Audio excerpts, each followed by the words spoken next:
refresh.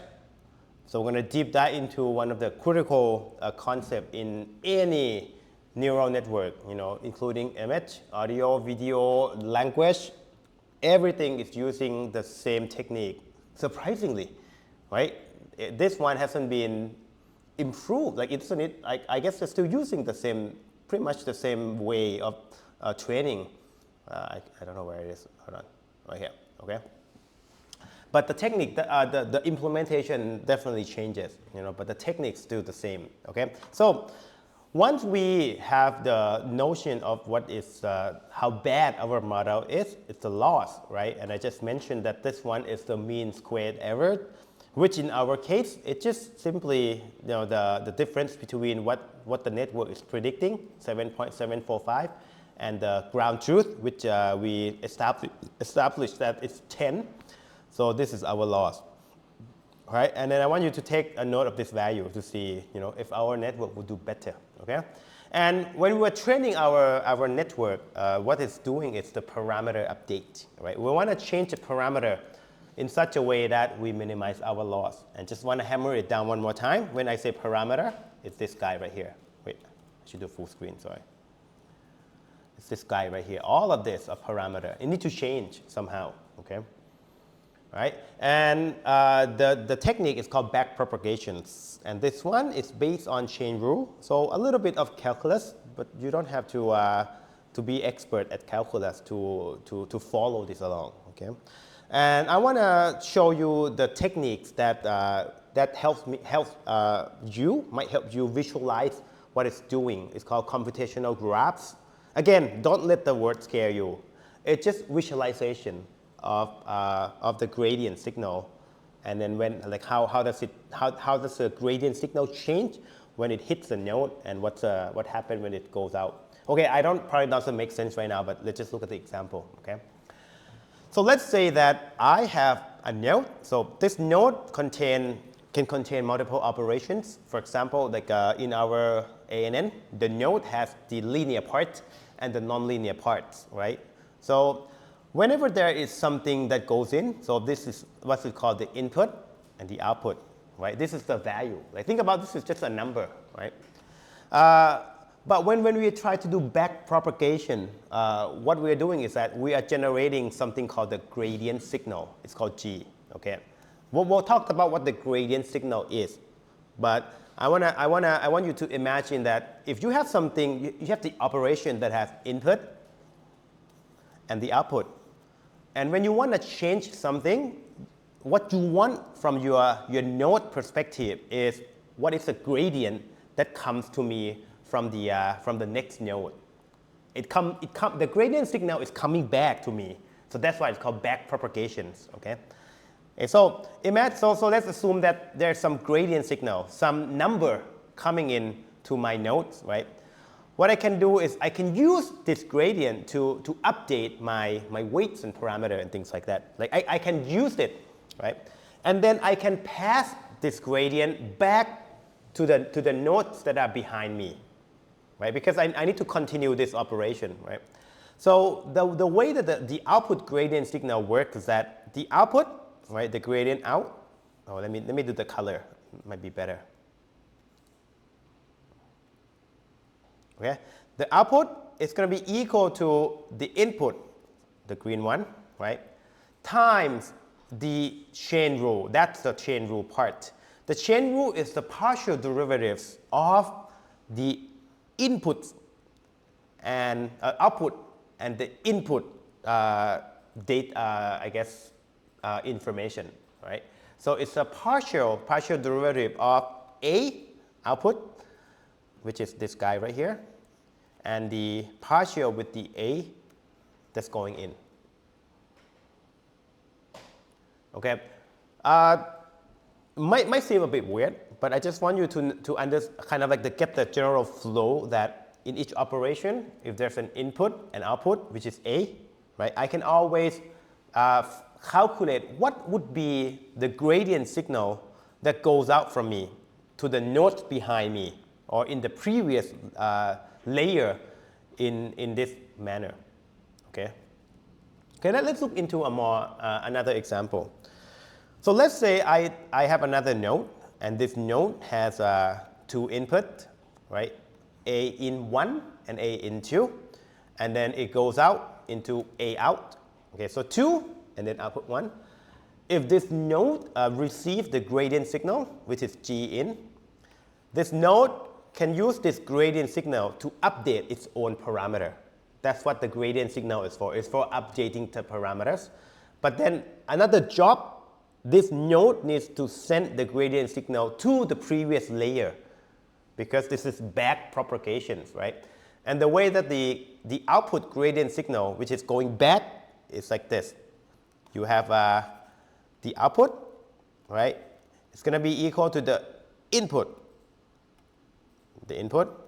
right, times the partial derivative of the information that as the input and output information, which is going to be partial of A out and A in, which is this guy right here. And then the other one is the same, right? The other one is the output for the second route per se, right? It's going to equal to the input of the gradient signal times the partial derivatives of the output information and partial with the input for that route, okay, which is partial A out and A in 2, okay? That's how it works, okay? Next, I can even do another way, which is input, and then you have 1 A in and then 2 A out. So how it works is that the output, okay, again, when you use this gradient signal, you're going to use all of this gradient signal to update your own weights. And then you're going to pass that signal to the node, I guess, in the previous layer. And the output, okay, the output is going to be equal to the combination of the input, which is G in 1 and G in 2, which is this guy right here. So combination of the input, but then there are weighted, right, by the partial derivative with respect to the input and output information. So that's going to be the partial of A out 1 and A in 1, which is this guy right here. And then partial of the A out 2 and the A in, which is this guy right here. Okay? You don't need to know, like you don't need to memorize all of this, right? You just need to kind of follow the patterns. That's all it's doing. Okay? All right, with that, you're ready for back propagations. Okay? So, and with that, I'm going to have to introduce another node. So normally, in your prediction, once you get the output from here, you're done. But when you want to do back propagation, you kind of need one more node, which is the node that calculates the loss. So L is the loss. So this one will tell you how bad your model is, right? If you have a lot of loss, then the weight's going to change. I hopefully change a lot, right? And if you don't have loss at all, hopefully your weight doesn't change. Okay. Okay. So we can start now. So first, I'm gonna so imagine that all of these nodes needs, or I would say all these operations need the gradient signal. Okay, it needs a gradient. So I'm going to create the first gradient signal, which is 1. That's what you usually do. So this is maybe like G or 1 or something. Right? Gradient signal. I'm just creating the first gradient signal out of thin air. Right? And the rest will kind of follow what I just talked about. Okay. So first thing is that if I want to calculate, and again, I don't have anything to update in here, so that's fine, right? I just want to pass the gradient signal back to whatever's behind me. Right? So first, I want to do this, right? L, right? There's also an equation for L, okay? L is this one. This one. Okay? We already established that L, the loss, is the mean squared error. So we can calculate all of this symbolically, right? So first, and again, the input signal come from, it's going to be 1. So that's 1, this is 1 right here. Notice the color, right? And next thing I want to calculate is that I want to calculate the partial derivative of the output and the input. So that's with something, or maybe I should do this. Okay, sorry for the sequence, might be confusing. So first, there's some inputs in here, right? I want to pass the gradient signal to the node behind me. I need this one, G out, right? But G out can be calculated by using G in, which I already know is going to be 1. This is 1, right? But I need this guy right here. This is the partial derivative of the output and the input, which is partial of loss function with respect to the prediction. Okay? And if I were to use the equation that I just mentioned in the other pages, in the other page, right? I can calculate my partial derivative of the loss with respect to the prediction as 2 times the prediction subtracted by the ground truth. So y hat minus y. And since I already know my y hat and I already know my y, right? My y hat is 10. My y is 7 something. We just calculated them previously. So I know that this partial derivative is negative 4.5. And that's what it is, this guy right here. Goes into the gradient signal that get back propagates to the nodes that are behind me. Okay, and this one is going to be used to update all the weights. That's the point of all of this, right? Okay, right. But I'm getting ahead of myself. So considering each operation, the operation again, I want to do this node right here. So I'm considering one operation at a time. Like I don't do the whole nodes, right? But again, there's some inputs in here from the previous node, so negative 4.5, right? And this node doesn't have any weight, so all it's doing is just sending the gradient signal into the nodes that are behind it.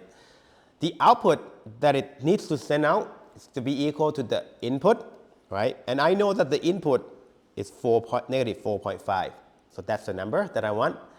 But I need the partial derivative of the output information and the input information, which is y hat and z out, okay?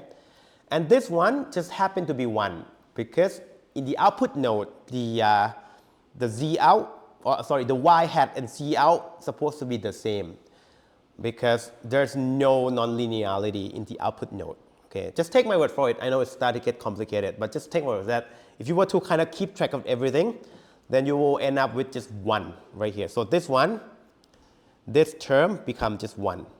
So 1 times negative 4.508 equal to negative 4.508.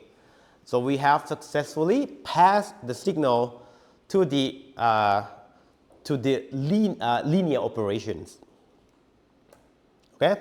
Next up, this one needs some attention. So I'm gonna zoom in, right?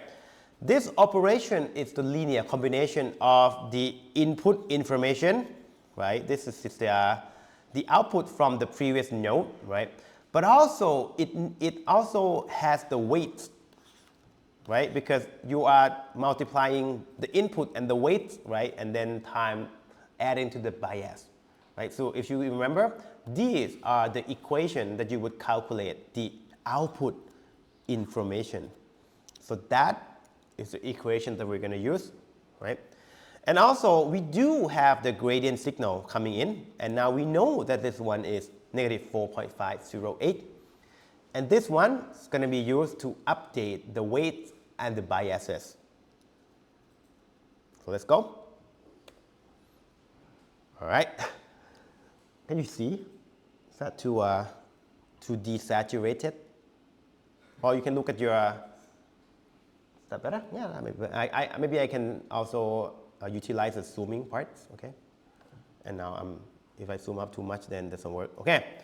All right, so first, I want to calculate what's going out, right? I need to, if you're a responsible node, then you need to pass along your gradient signal to the nodes behind you. So let's do that first, okay? So I want to calculate what's going out, the gradient signal that goes out, right? So this guy right here. So that's going to be equal to whatever coming in, right? Times the partial derivative of the input signal, input information and so the output information and the input information. So that's going to be, wait, sorry, this guy right here. Okay, so that's going to be partial of Z out and phi out 1. Okay, now it gets a little bit complicated. But again, you can keep track. You can, even if, I think this exercise is best if you do it on your own. But just take my word for it that if you kind of take care of all the details, you're going to end up with this part right here and negative 18.05. And just want to let you know that I kind of work it out for you because this, this 4 right here is coming up from here. I work it out to be 4. Okay? And again, you would also want to calculate whatever coming out as the gradient signal to the second route. So that's going to be G out 2 equal to G in. Okay? That's the input. And the partial of the output information and whatever input information is. And that's going to be this part right here. So this guy goes in here. And that's going to be equal to negative 22.54. So I already write it down, right? So this part. So now this node is being responsible. It's setting the gradient signal back to the guys before it. So that's the first job. But its job is not done yet because this node has the weights and biases that needs to be updated. That's another job that this node has in addition to passing the gradient signal down the line. Let's do that. That's where the magic happens, right?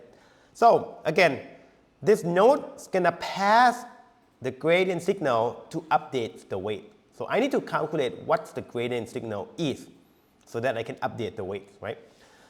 What it's doing is that first, let's just keep track of just one thing and the rest, just take my word for it, okay? So I want to see what is this weight going to get, like this one's going to get some gradient signal to update itself, right? It's going to get this G out W1, so that's this one right here, okay?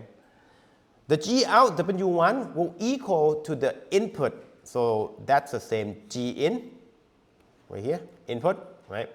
Times the partial derivative of the output information and the input information. So partial of Z out and the weight itself. So that's going to be this one right here. I worked it out to be 0.811. And the gradient signal that this weight number 1 would get will be equal to negative 3.056. Okay, so almost like everybody needs some gradient signal at some point, right? So you got to keep, like all the nodes need to do its part. Keep all the gradient signal to whatever the input is, okay? And we can work it out similarly with the weight number 2 and the biases, okay? Just take my word for it. If you want to take a look, maybe you can do it on your own. But I already write out everything. And in summary, all the weights and the biases get the gradient signal. Okay? All right. Now, this is where the actual learning happens. Okay? When you say machine learning, the learning part is the weight updates. That's the learning. Okay? So this is the learning. So when this guy needs to update or learn, right, we're going to say that the new version of it, so weight, the new weight, is going to be equal to the old one, the previous one, subtracted by the gradient signal. See this guy right here? This gradient signal is actually what we supply them right here. That's where the learning happens. But that you might notice that there's another parameter that we can set. This one is the hyperparameter. It's called the learning rate. Okay, so this one is actually going to control how fast you're learning. Okay, again, this one's similar to perceptron, and it's similar to many models that we talked about, like gradient boosting I talked about it very, very briefly. I think there are other models that has learning rate. This one also has it. And what is affecting, it's affecting the magnitude of the gradient signal that used to update the value. Okay? So let's do just that. Right? So all of the weights and bias has the gradient signal. And I just copy the initial value that I introduced at the very first of the lecture, right, at the beginning. And then I would calculate the learning rate, and I assume it to be 0.1, right? And then the gradient signal is according to whatever we just calculate. And then I calculate the updated value. So before, this one is 4, right? Now it's 4.3. This one initially is 5, now it's 5.4. And biases also increase from 0 to 0.451.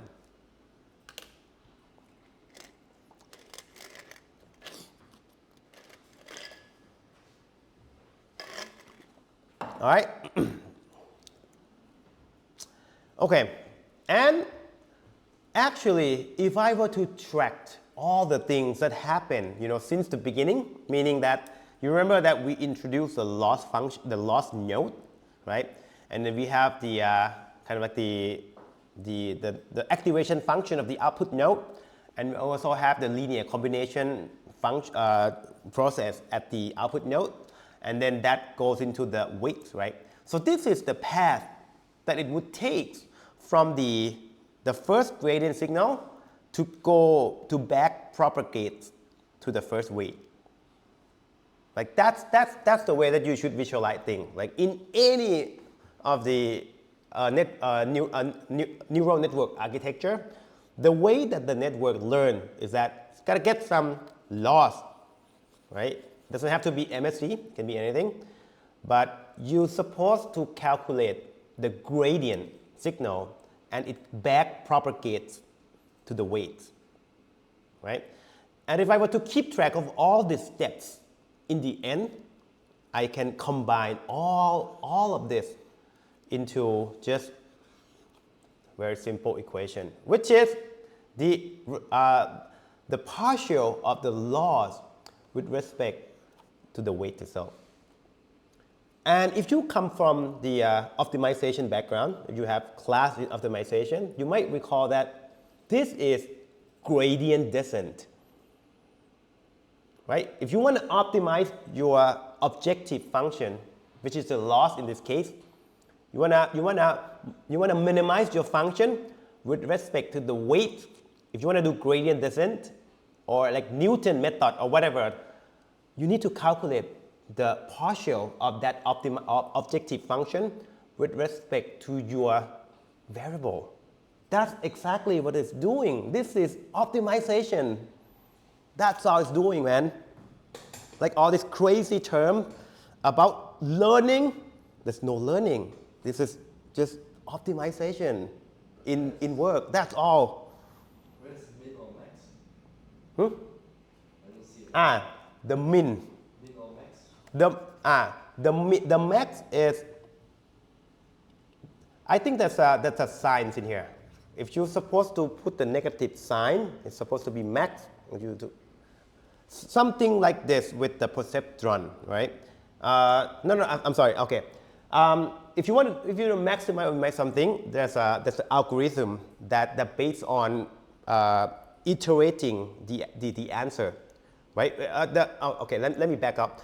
When you want to do optimization, what you're doing numerically is that you're stepping through iteration, right? When you step through iteration, you are changing your value, right? You're changing your value, and hopefully in each of the iteration, your objective function goes down or up. That's what you're doing when you do numeric optimization. And in order to step something, that the change of it is calculating from calculus. Like don't ask me why. This is like from Newton.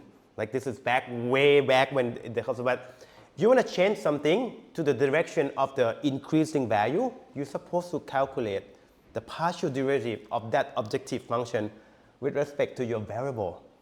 That's how you do iterative change in any of the numeric optimization or numeric change, like algorithm, basically. That's how you do.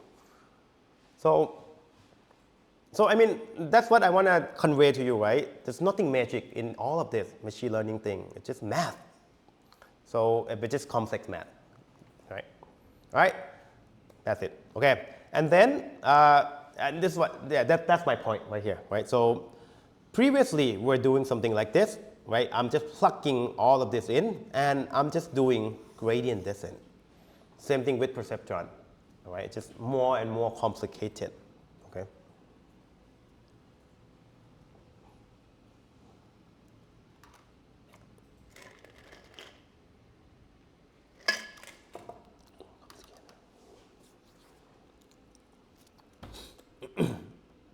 All right, so I want you to visualize something. Now I'm not going to go through all the details because it's too much, but I want you to imagine that now we have some gradient signal propagating back to all this operation.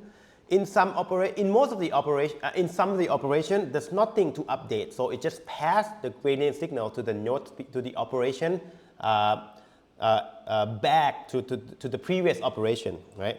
But in some of the operations, we'll have weights and biases connecting to it. So now we can update it. So right now, as you can see that I'm passing the gradient signal back, and then this gradient signal can be used to update the weights in the hidden layer, number 2, right? This one get updated. And I can also pass the signal back and then update the weights and bias in the first hidden layer, and I'm done. So this is one epoch of training. One epoch, right? You've seen this word before, one epoch. It's like we're using all the data in our training set as one epoch. Okay? And let's see what happened to our updated values, right? Initially, I have these weights and biases, right? And then initial value is integer. But once I did one update, I get different values. That's learning, okay?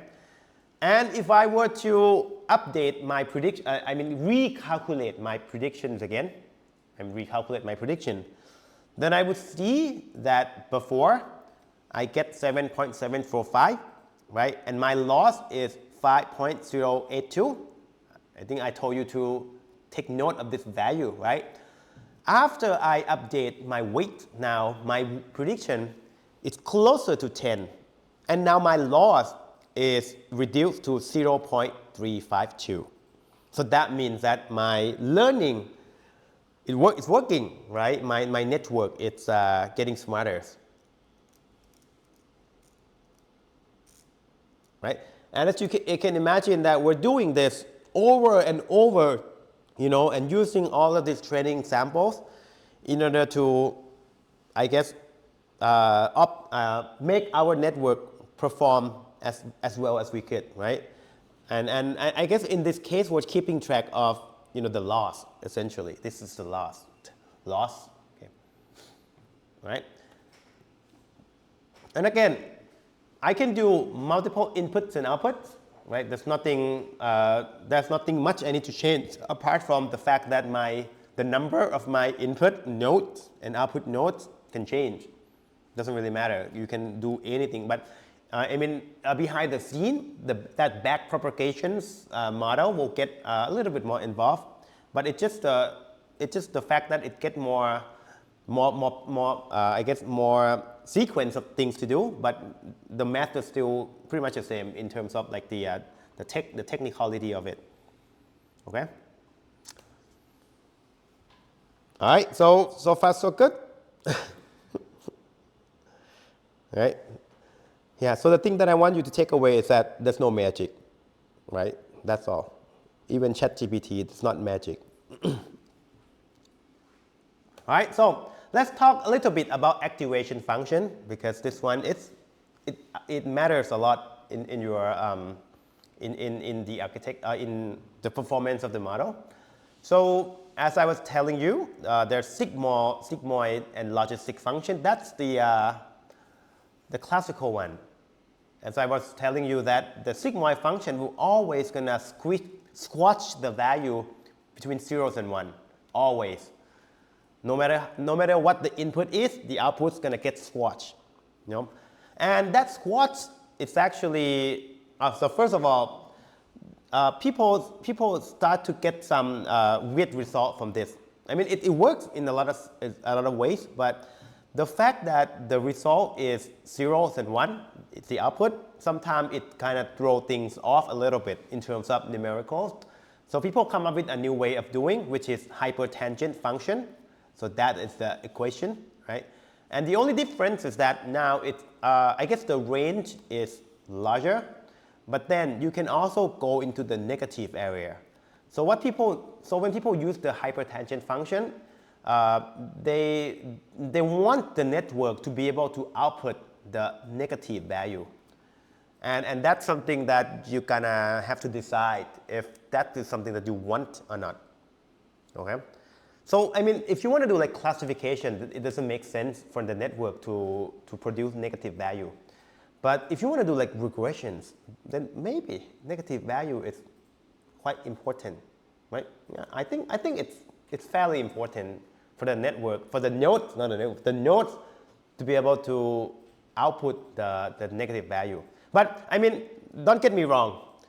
Even if you do this, it's possible for the network to produce the negative value in the end because of the weights. The weights can be positive or negative, right? But this is what is coming out from the activation function itself that get affected. So I need to be more clear. Like this one is just the output from the activation function, but it doesn't mean that you cannot produce any negative value from the sigmoid function because you can always multiply by the weight. But people start to find that sometimes you might want your activation function to be able to reproduce the negative number, and that kind of helps with the training. Okay? And next, people find that these two guys right here is too limited, right? It's limited in a way that it's squashing the value too much, right? Again, if you have a really negative number, right, it gets squashed into 0 and 1, or in a hypertangent function into a smaller number. That is great during prediction. It's great. It's really good because you get the number that is not blowing up, right? But the downside of using this type of activation function is that it squashes the gradient also. Like this function will actually keep the gradient signal low. And that kind of affects the deep learning. The deep learning, what happens is that when you have the gradient function at the output, the gradient function keeps dying down. And then you never get some learning at the earlier layers. So it's called, the term that they are using is called vanishing gradient. Vanishing gradient. Okay? And this term is, and this problem is particularly severe in the language model. So that's why people start doing some weird tricks. I will tell you all about it later on. But vanishing gradients is one of the problems that makes the network refuse to learn. So I can say stubborn network, right? Refuse to learn. Okay? So that's why people use a different type of activation function. This one is called ReLU, so rectifying linear unit. So this one looks really, really simple. So all it's doing is essentially, if anything comes to the positive value, you want to output the same value. But if it's negative value, just cap it to 0. So this term, it looks linear, right? But the fact that it has this, this transition in here, it's actually introducing nonlinearity in your model. This one is very, very popular in image architecture. So convolutional neural network, they always use this ReLU due to the vanishing gradient problems. And some people come up with also a modification to the ReLU function by introducing a slightly, a small slope during the negative value. it's called the leaky ReLU, which means that if you have a negative number going in, it does have a small output back into it. So that's called leaky ReLU. Okay, so I mean, these are all, numerical tricks that helps you, that comes up to solve the problem during the learning. So that there's no theory behind it. Usually most of these are intuitions and mostly heuristic experiments.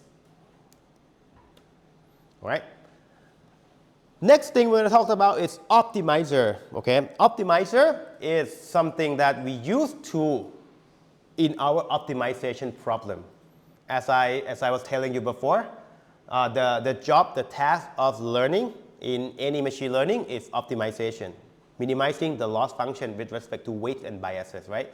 So the optimizer is the algorithm to do just that. And gradient descent is actually the bad one. Nobody uses gradient descent, okay? People use at least stochastic gradient descent. It's called SGD. So that's just the upshot of that is that it's just the modification of the gradient descent in such a way that the weight get updated more frequently. That's all it's doing. It's speeding things up, right? Gradient descent is too slow. You do stochastic gradient descent, just speed things up. But nowadays, people don't use that as well. We are doing something called ADAMS. Okay, it's called adaptive moment estimation. Again, do not let this term scare you. It's just the weird tricks that people use in order to speed things up. This one will make it so that the learning rate is different every time, right? When I talk about learning rate, I talk about this guy right here, eta, this guy. So normally in your gradient descent or even stochastic gradient descent, this learning rate is always constant. So it's almost like your network is going to learn with the same speed every time. But what people find is that usually what should happen is almost like us. At the beginning, we should learn slowly because we are new. We have lots of things to learn. We should start slow. But once we get better, we should learn faster because we can increment more in a much more, in a bigger steps. And I mean, we can handle more stuff, so we can learn more. So the learning rate should reflect that too. So that's the whole point of ADAMS, which is variable learning rate, right? So, I mean, in your Python code, there would be no reason not to use ADAM because you only change one line. So do not use anything else. I mean, please use ADAM first. And if you have problem, use something else. But ADAM is probably the go-to ways of doing it, right? That's my point. You don't need to do anything else first, just do this one first. Okay. So far so good, almost done, right? You have, okay, you guys almost done, so stay with me.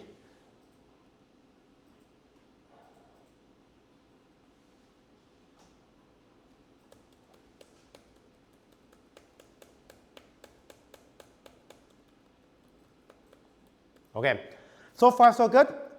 We already, perform network prediction and, training. And you might notice that what we are doing is regressions, right? We're predicting number. We haven't done classification yet.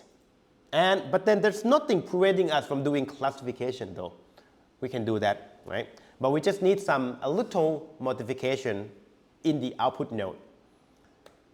That's why this is called classification, okay? So think about it.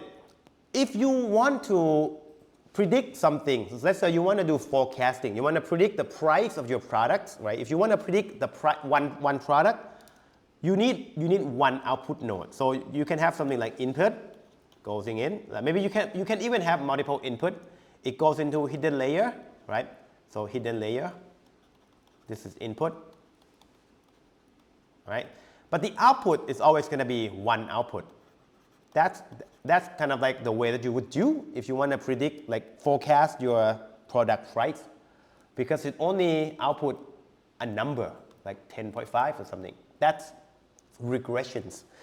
But if you want to do classification, so let's think about the classic example of flowers, iris flower. We have 3 classes, right? So you want to have 3 output, right? So you want 3 output. That's what I'm saying. The output node equal to the number of classes, okay? But think about this. You want your output node to kind of convey what the class is going to be, right?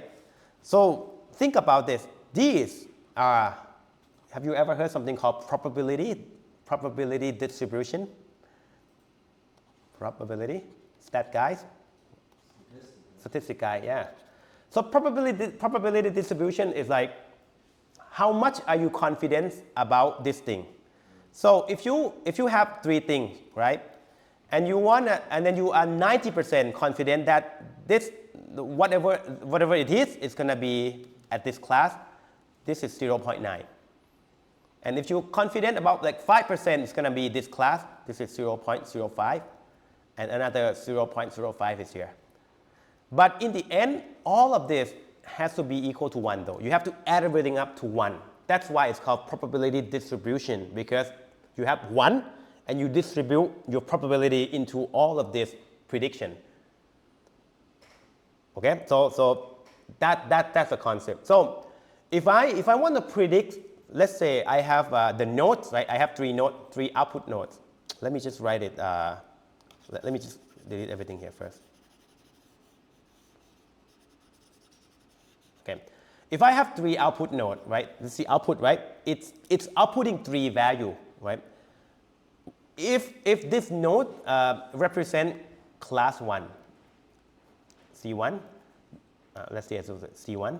This node represent class 2. This node represent class 3, right? If I have 3 classes, I would want the output of my neural network.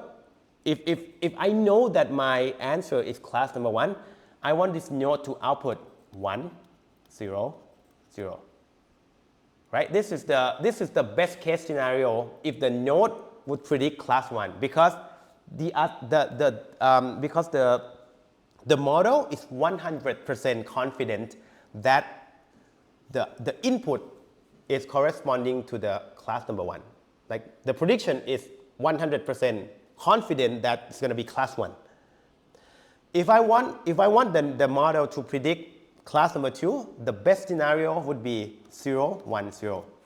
That's the number that I want, because when the model is 100% confident that this is going to be class number 2.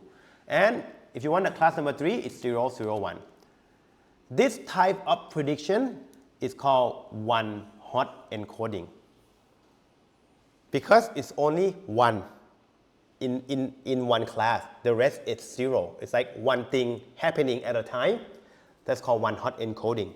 Okay, so when you do classification, you don't have the model is always going to predict number. But then if you want to use the model in the classification problem, you want the model to output the number that correspond to the one-hot encoding schemes. That's what you want, okay? And in order to do something like that, you kind of need another thing called softmax function, okay?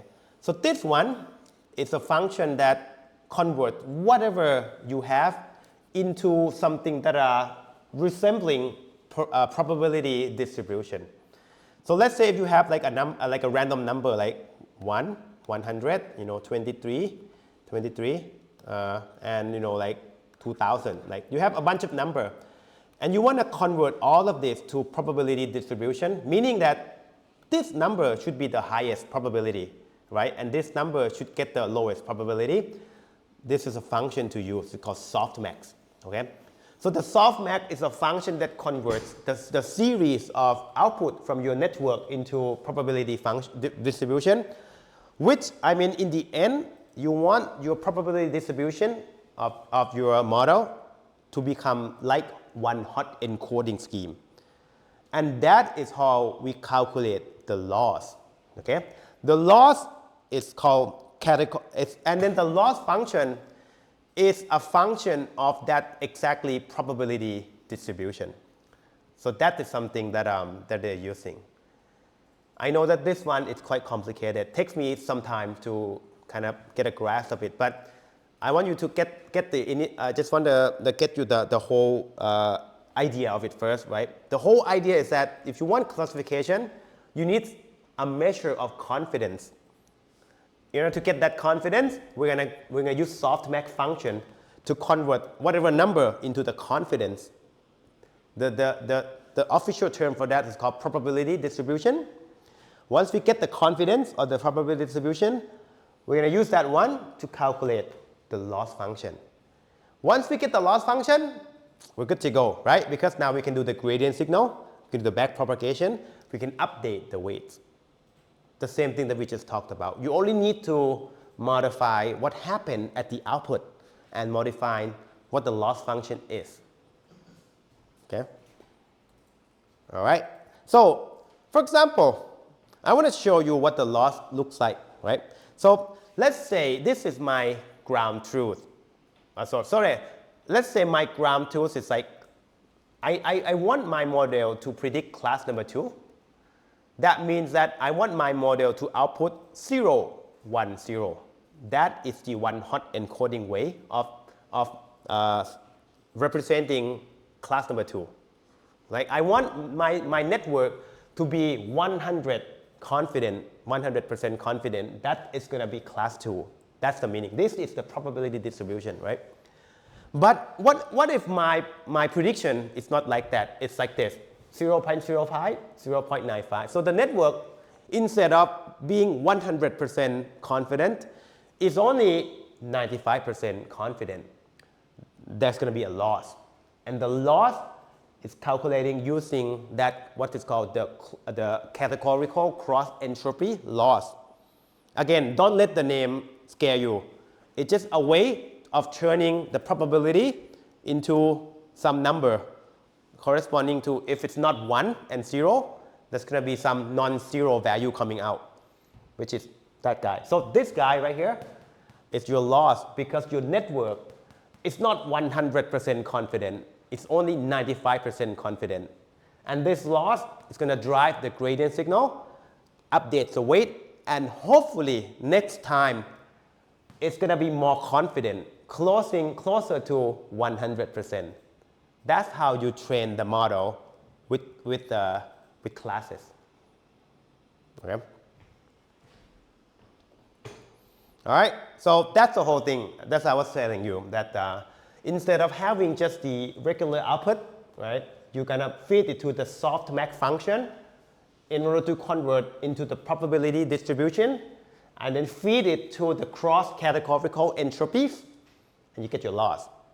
But then, when you want to train your network, everything goes backward. The loss go back here, and then all the weights gets updated. Done. I'll keep this one for later, okay? And now you know, right? You know the magic of neural network, right? So, do we have time for the actual code? We do have some time, but maybe not all of it, okay? Okay, let me